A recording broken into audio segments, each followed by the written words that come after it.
Third, we should make a concentrated effort through cooperation to minimize the negative impact of disinformation on human rights and relations between communities and states by building firewalls against false information, ensuring transparency, adhering to human rights principles such as respect for personal privacy and reputation, preventing the propagation of racism, discrimination, and hate speech. The United Nations can develop a compendium of the best practices and guidelines for actions, including through the use of advanced technologies such as artificial intelligence, to serve as guidelines for national and international action.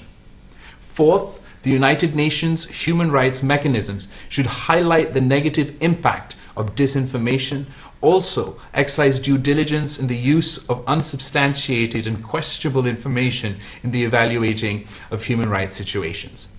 Fifth, the United Nations should develop rules, standards, and regulations for adherence by the private sector, social media companies, and other non-governmental actors.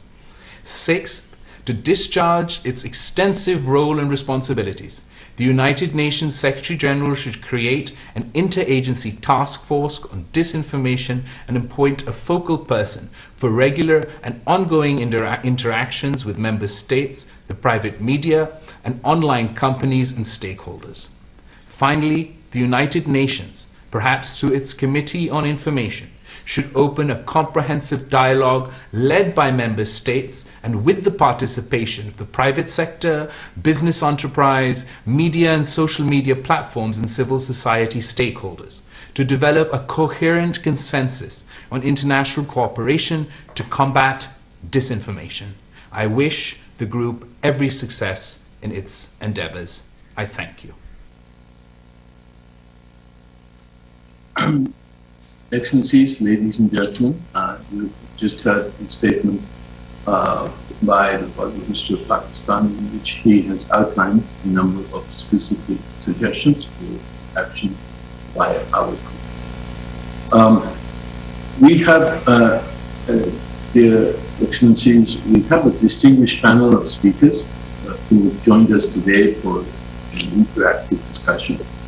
And I would thus first give the floor to our panelists, which will be followed by interventions and interaction responses from member states. I will first of all give the floor to Ms. Melissa Fleming. Ms. Fleming is the Under Secretary General for Global Communications at the United Nations, and she has previously served 10 years at the UNHCR as the head of global communications, and worked in senior communication roles in the IAEA and the Organization for Security and Cooperation.